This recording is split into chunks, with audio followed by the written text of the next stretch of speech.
Bonjour et bienvenue dans la revue de presse hebdo et audio du secteur retail e-commerce en France, proposée par les Digital Doers en partenariat avec le One-to-One Retail e-commerce de Monaco.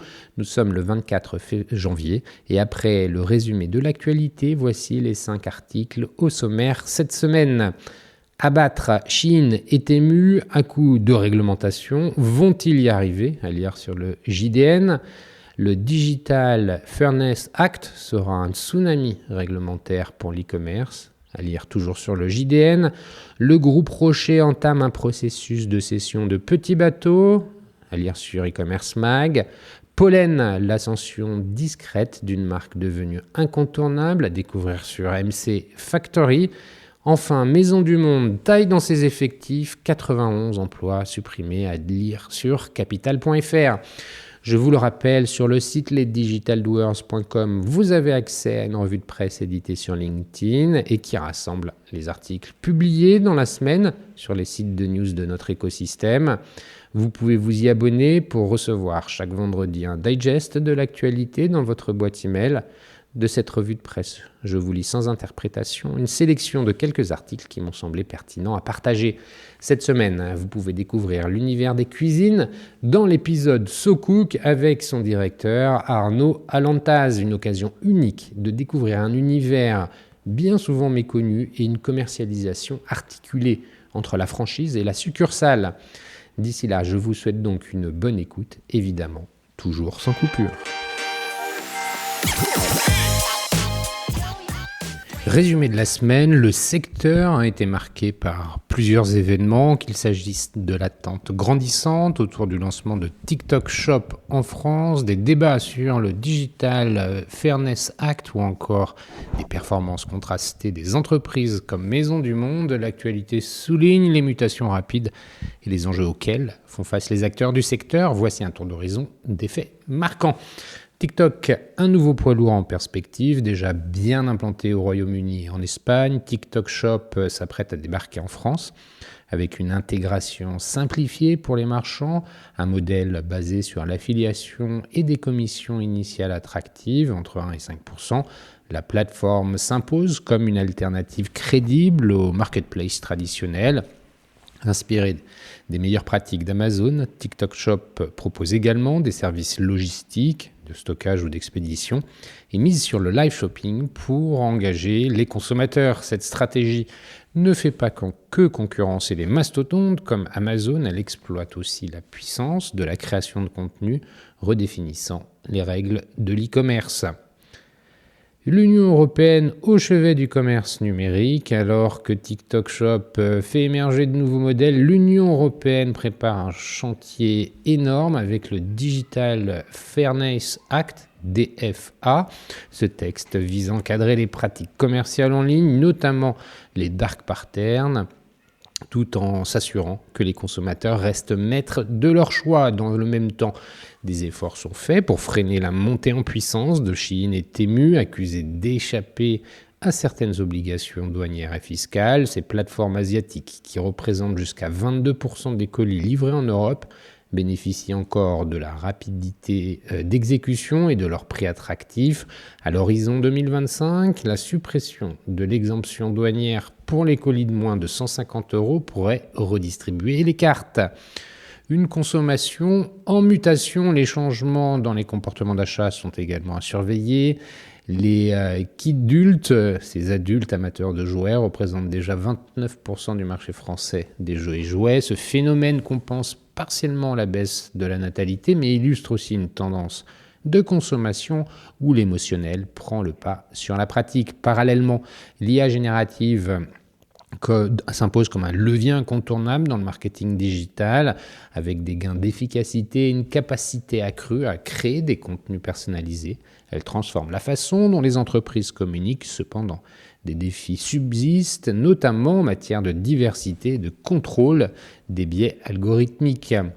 Marque et stratégie entre innovation et restructuration. Certaines entreprises se distinguent de leur dynamisme. Lululemon, par exemple, prévoit de doubler son réseau de magasins et son chiffre d'affaires dans les 5 ans à venir. Sa stratégie repose sur l'innovation produit et une expansion internationale ciblée. A l'inverse, Maisons du Monde fait face à des vents contraires. Confrontée à une baisse prolongée de ses ventes, l'enseigne procède à une réduction de ses effectifs pour économiser 85 millions d'euros sur 3 ans. Ces difficultés révèlent les limites d'une stratégie centrée sur des baisses de prix dans un contexte d'inflation et de baisse des transactions immobilières. Omnicanal, un atout stratégique enfin. Des enseignes comme Intersport démontrent que l'intégration digitale peut être un levier de croissance en exploitant les annonces produits en magasin. La marque a augmenté de 7% ses visites physiques tout en améliorant son retour sur investissement publicitaire. Bref, une actualité dense et riche en enseignement. Les événements de cette semaine révèlent une fois de plus la complexité du secteur du retail et de l'e-commerce. Entre nouvelles opportunités comme TikTok Shop et enjeux réglementaires européens, les acteurs doivent sans cesse adapter leur stratégie. Cette actualité est un rappel que la capacité d'innovation et l'agilité restent des facteurs décisifs pour répondre aux attentes des consommateurs et anticiper les mutations du marché.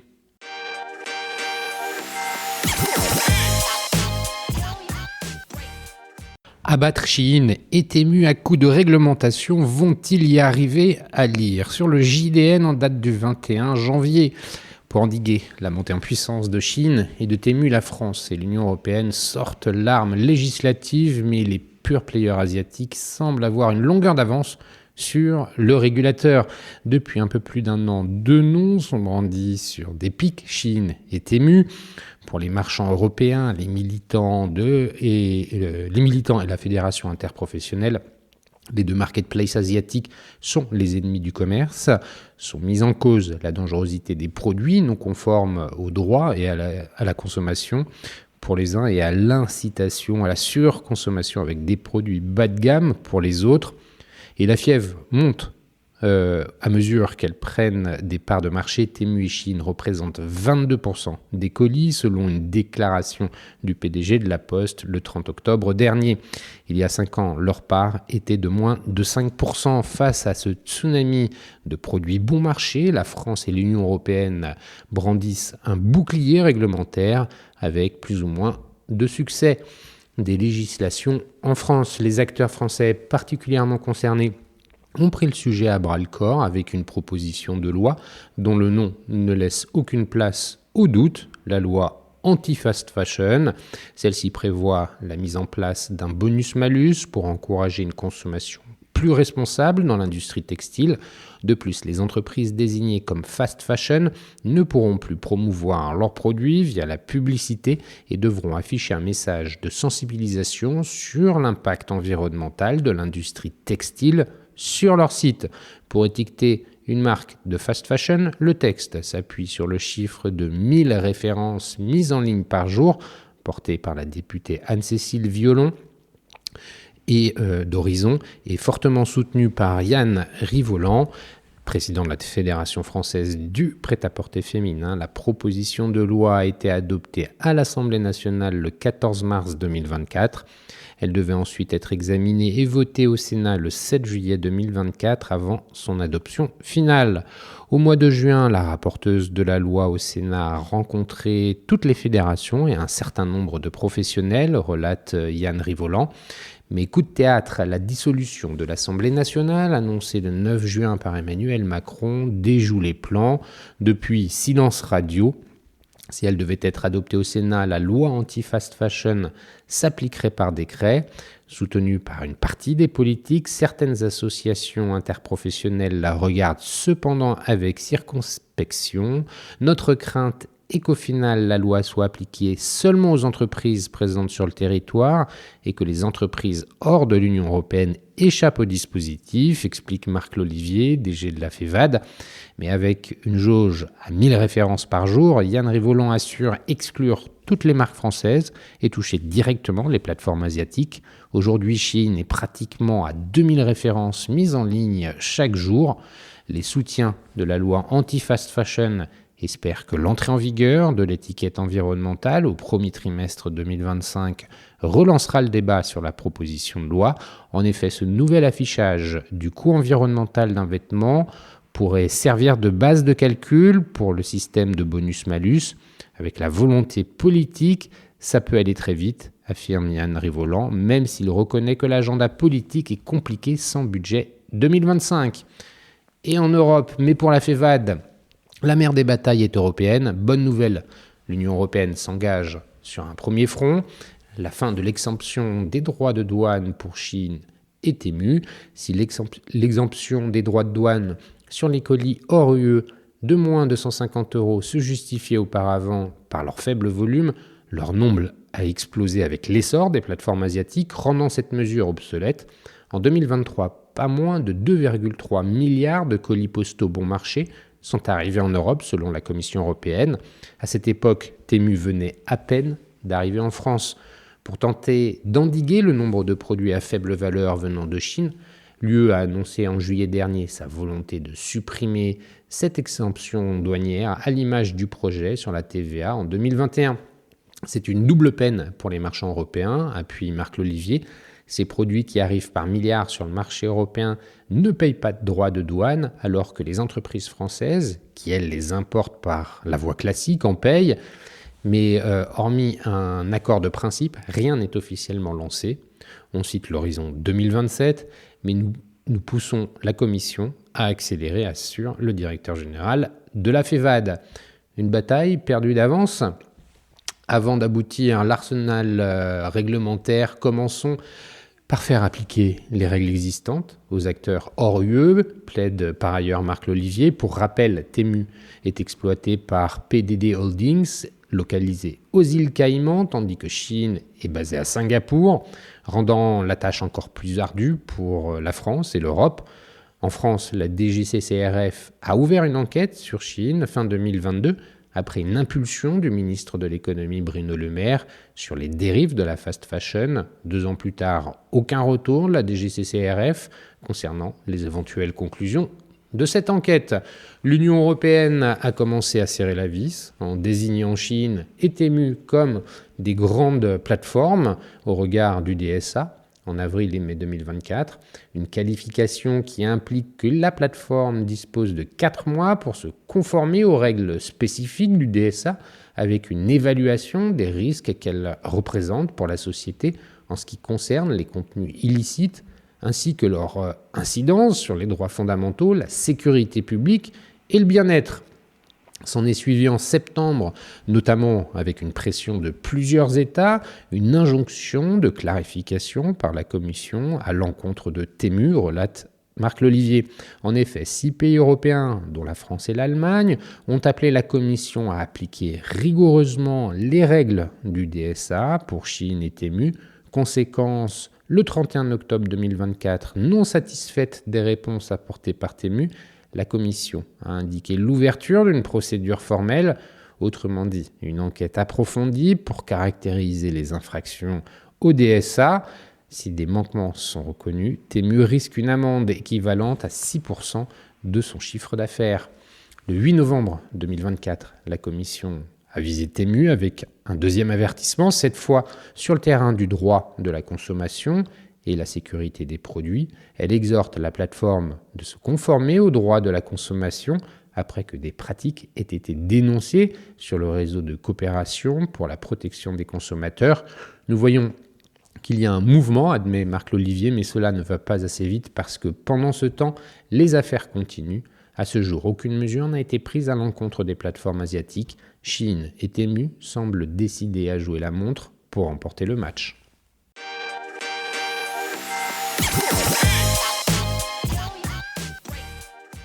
Le Digital Fairness Act sera un tsunami réglementaire pour l'e-commerce, à lire sur le JDN en date du 23 janvier.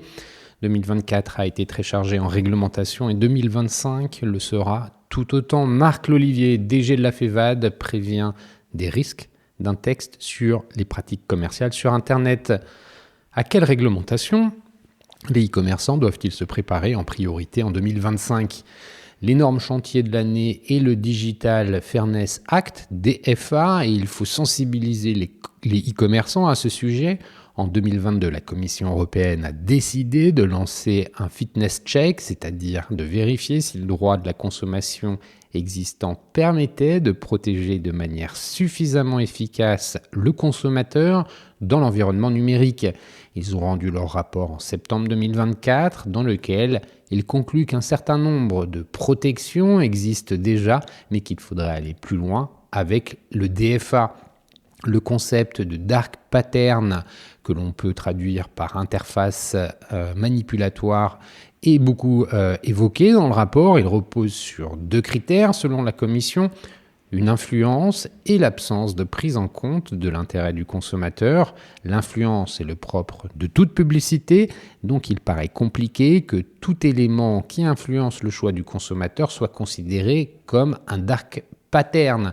Le 2e critère pose une question: acheter un produit plaisant mais superflu va-t-il contre votre intérêt? Concrètement, quelles conséquences pourrait avoir cette législation sur les marchands? Son impact pourrait être considérable. Le texte pourrait sérieusement restreindre les possibilités en matière de publicité et de marketing. Pour vous donner un exemple, le rapport pointe du doigt tout ce qui aurait tendance à mettre trop de pression sur le consommateur. Le fait d'ajouter un produit au panier sans action du client, qui est en fait une pratique déloyale déjà prohibée, mais aussi les décomptes de temps lors des promotions. Si l'horloge indique que vous n'avez plus qu'1 heure pour acheter en promotion et qu'1 heure plus tard, il y a toujours la même offre, alors c'est simplement de la publicité mensongère et cela est déjà condamnable.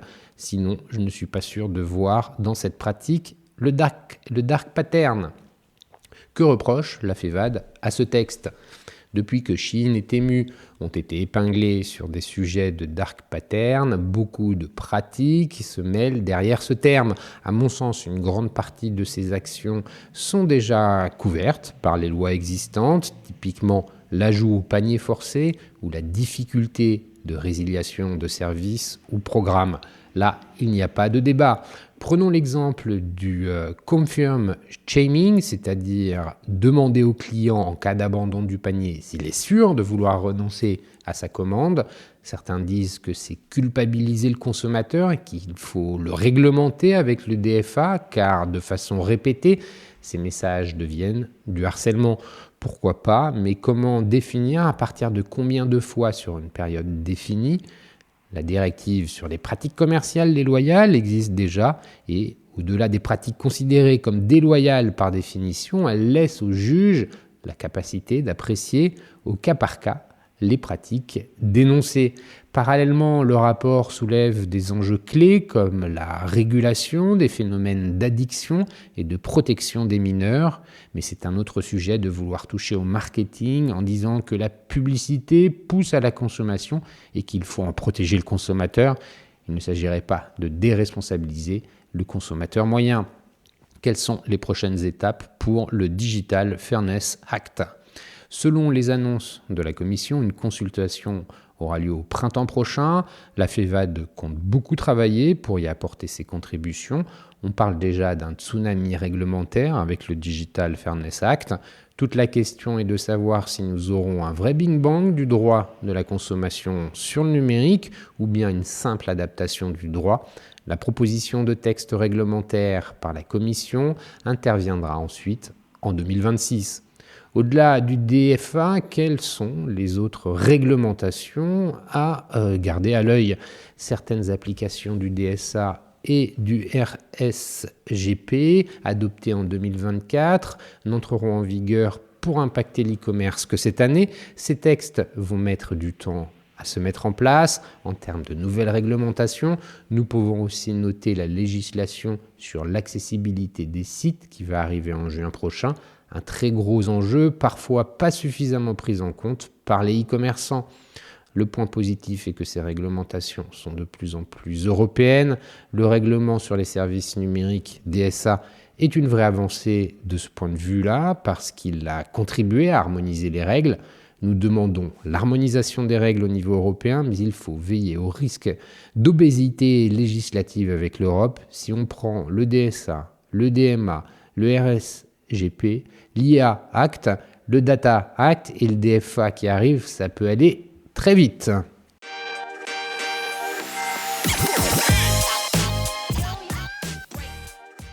Le groupe Rocher entame un processus de cession de petits bateaux à lire sur e-commercemag.fr en date du 21 janvier. Le groupe Rocher, maison d'Yves Rocher et de Dr Pierre Ricot, a annoncé le début d'un processus de cession de petits bateaux. L'idée pour l'entreprise est de recentrer ses activités sur la vente de produits cosmétiques. Pour concentrer son activité sur les produits cosmétiques, la maison mère d'Yves Rocher prévoit donc de revendre son enseigne Petit Bateau.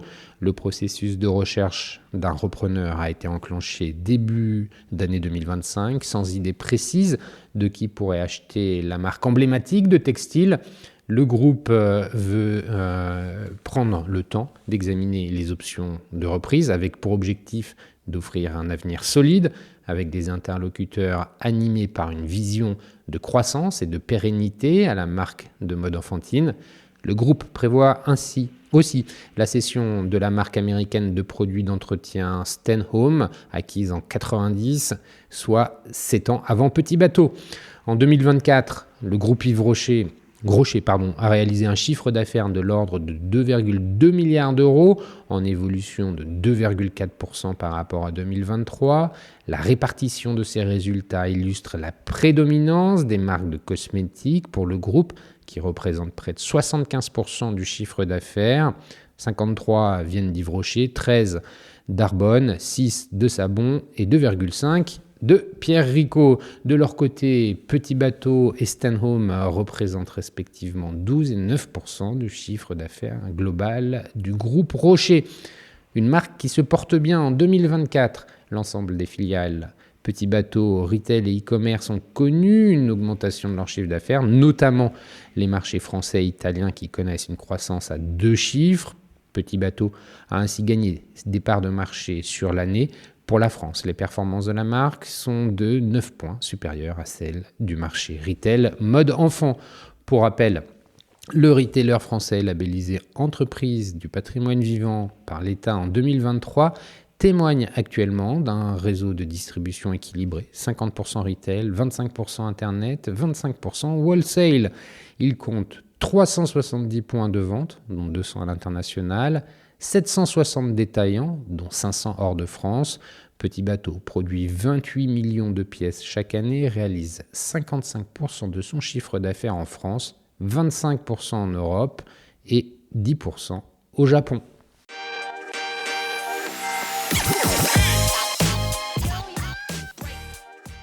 Pollen, l'ascension discrète d'une marque devenue incontournable, à lire sur mcfactory.fr en date du 20 janvier. En pleine effervescence, les marques de mode et de luxe évoluent au rythme des tendances, des collections et de l'intérêt des influenceurs. Au beau milieu, Pollen, la marque de maroquinerie française fondée en 2016, a rapidement trouvé sa place. La petite maison qui monte se distingue par son authenticité et sa discrétion, véritable incarnation du quiet luxury. À la française, elle est même devenue incontournable à l'international. Mais comment a-t-elle fait pour séduire une clientèle exigeante en si peu de temps ? Pollen, la petite marque aux ambitions grandissantes. C'est en 2016 que l'aventure commence. Mathieu, Elsa et Antoine Mottet, son frère et sœur, et leur famille, en lien avec le fondateur de la marque de vêtements St. James, n'est pas totalement étrangère à l'univers de la mode. Ensemble, ils imaginent une marque de petite maroquinerie baptisée Pollen, un clin d'œil à la nature qui est un élément incontournable de la marque. D'abord vendue exclusivement en ligne, la DNVB franchit un cap en 2021 en ouvrant son premier magasin en propre en plein cœur de Paris.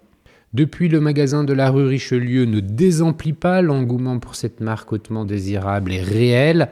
LVMH ne s'y est d'ailleurs pas trompé. En septembre dernier, le groupe de luxe français a pris une participation minoritaire dans la marque. le savoir-faire au cœur de l'expérience produit. D'emblée, Pollen a su se distinguer d'autres marques émergentes en se focalisant sur des designs épurés, immédiatement reconnaissables. Pas de course au hit bag pour la marque française, mais au contraire une attention portée sur un style chic et intemporel. Sur son site internet, la marque n'hésite pas à mettre en avant le travail des artisans espagnols, car c'est sur le site du Briquet, une ville andalouse réputée pour son savoir-faire dans le travail du cuir, que les sacs Pollen sont produits. La série documentaire Hors champ met d'ailleurs en avant les gestes des artisans, leur savoir-faire, ainsi que le travail de sélection des cuirs, autant d'éléments qui valorisent la qualité de fabrication sans ostentation, dans une démarche transparente qui résonne avec les attentes actuelles des consommateurs en quête d'authenticité. Pollen sur les réseaux, comment la stratégie sociale média de la marque renforce son aura? Peut-on être discret sur les réseaux sociaux et gagner quand même 2,4 millions de followers sur Instagram? La réponse est oui. Pollen déploie sa stratégie social média sur les plateformes Instagram, Facebook, TikTok et YouTube. Au fil des images et des vidéos, la marque française parvient à imposer son style sans pour autant tomber dans le piège de l'hyper-visibilité. Elle adopte une approche soignée, quasiment minimaliste dans ses publications. Beaucoup de monochrome, l'omniprésence de la nature et surtout aucune star, seulement une première ambassadrice, Zhu Yutong, pour la région Asie-Pacifique de la marque. Seuls les sacs et les bijoux sont mis en majesté. Ce positionnement poétique sur les réseaux sociaux résonne aussi avec la tendance du quiet luxury qui oppose une élégance discrète et intemporelle à l'ostentation d'un luxe trop rapidement passé de mode. Les boutiques Pollen revenir aux fondamentaux du luxe. Dès l'ouverture de la première boutique parisienne Pollen, la clientèle a été très sensible à l'expérience produit proposée par la marque. En effet, chaque boutique offre un voyage sensoriel, comme le prolongement de l'identité de Pollen. On découvre une atmosphère calme et épurée, dans des tons naturels, avec un design minimaliste qui répond au style des sacs. La marque est bien consciente que le point de vente physique est un terrain d'expression adéquat pour se distinguer. Elle investit d'ailleurs dans l'essor de son réseau, mais pas question de démultiplier les points de vente à outrance. Pollen se concentre sur des boutiques conçues comme des écrins dont la rareté même devient un élément constitutif de l'image de marque. Récemment, seules 2 ouvertures ont eu lieu. En effet, le 9 décembre dernier, Pollen a inauguré sa première boutique à Londres. Puis le 14 décembre, c'est sur les Champs-Élysées que Pollen a ouvert son 3e magasin parisien. Pour l'instant, seule une partie de l'espace de vente total, 240 m² sur une surface de 700, est accessible et le reste de la boutique devrait ouvrir d'ici la fin du premier semestre 2025. E-commerce, un style épuré et efficace. De la même manière, le site e-commerce propose une navigation fluide, sans fioritures, écrins complémentaires valorisant les collections. Elle fait la part belle à la nature, un thème qui irrigue toute l'image de marque de Pollen. La marque propose des précommandes sur certains articles. Elle rend également son service client facilement accessible, notamment au moment de la validation du panier. Un élément de réassurance pratique à disposition des clients. Même si l'expérience client reste standard, le parcours est suffisamment efficace pour permettre au site e-commerce de représenter plus de 70% du CA. Et le glamour dans tout ça, difficile d'échapper au sac Pollen sur les réseaux sociaux. Et si le contenu en lien avec la marque se multiplie, c'est tout simplement parce que des prescripteurs de tendance ont rendu les sacs Pollen incontournables. En premier lieu, Pollen a bénéficié du formidable coup de projecteur de la série Netflix Emily in Paris. Plusieurs de ces modèles sont apparus à l'écran et ils ont déclenché l'enthousiasme des fashionistas. En parallèle, Pollen a aussi profité de la forte médiatisation d'une personnalité particulièrement suivie, Kate Middleton. En mai 2022, elle a ainsi abordé un sac Pollen lors de l'inauguration d'un mémorial à Manchester, une publicité gratuite plus que bienvenue pour la marque française qui a ainsi boosté sa visibilité outre-Manche. En faisant parler d'elle, sans avoir recours à des égéries, Pollen parvient à consolider son image de marque authentique, discrète, mais pas effacée.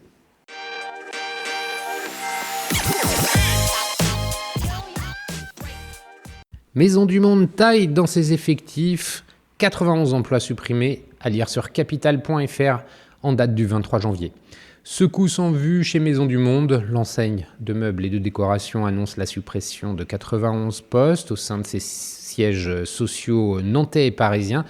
Objectif, faire des économies et relancer les ventes en berne depuis plusieurs années, mais l'horizon reste incertain. Un nouveau coup dur, l'enseigne d'ameublement et de décoration Maison du Monde a donc annoncé ce jeudi 23 janvier la suppression de 91 postes dans ses sièges sociaux de Nantes et Paris. La priorité sera donnée aux départs volontaires, mais les licenciements ne sont pas exclus. En revanche, les salariés des 336 magasins ne sont pour le moment pas concernés par cette réorganisation interne. Le groupe annonce tout de même une refonte ambitieuse de la filière métier menée auprès du personnel des magasins afin de favoriser les parcours de carrière, la formation et la performance au service client. L'entreprise compte environ 760 salariés dans ses sièges et un peu plus de 4000 en France, en incluant les magasins. Cette coupe dans les effectifs s'inscrit dans le cadre du plan stratégique Inspire Everyday, mis en place en mars 2024 pour stopper l'érosion des ventes. Parmi les points saillants de ce plan, réaliser une économie de 85 millions d'euros sur 3 ans, car depuis 2021, l'enseigne tire la langue avec des ventes en berne. Au 3e trimestre 2024, le chiffre d'affaires chute de 14% à 207,7 millions d'euros. Des résultats plus dégradés que ceux du trimestre précédent qui affichait déjà une baisse de 8,9%. Entre 2022 et 2023, le résultat net a été divisé par 4, passant de 34,2 millions d'euros à 8,8 millions.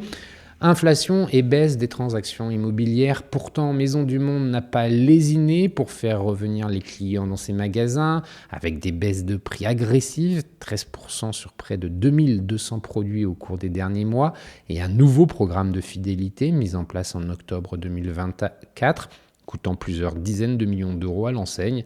Mais rien n'y fait. La pression inflationniste a contraint les consommateurs à rationaliser leurs dépenses et à tirer un trait sur les achats superflus, comme les petits éléments de décoration. Autre explication, la baisse des transactions immobilières qui réduit par effet domino les besoins en aménagement intérieur.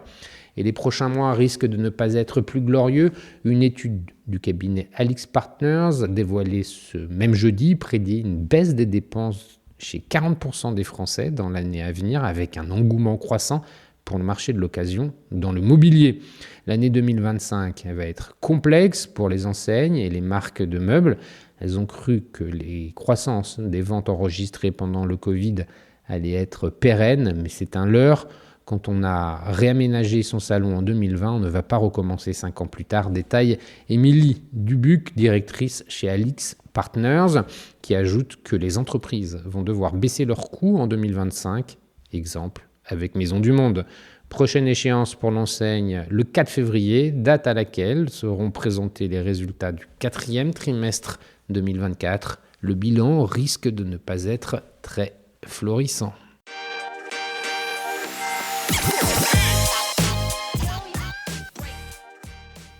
Et voilà, c'est fini pour cette semaine. Merci de m'avoir écouté. N'oubliez pas de vous abonner à la revue de presse sur le site lesdigitaldoers.com. Si vous aimez l'exercice de cette revue de presse Retail e-commerce dans sa vision audio, n'hésitez pas à me le faire savoir en m'envoyant des messages sur LinkedIn et mieux encore en la faisant connaître autour de vous. Enfin, un dernier message d'auto-promo avec les Digital Doers. Je produis des chaînes de podcasts thématiques pour les prestataires de services de notre écosystème. Donc, si vous souhaitez animer la prise de parole de votre marché, c'est l'occasion d'inviter des clients et des prospects à venir converser avec vous autour de votre proposition de valeur. Vous êtes intéressé, alors contactez-moi. D'ici là, portez-vous bien et à la semaine prochaine.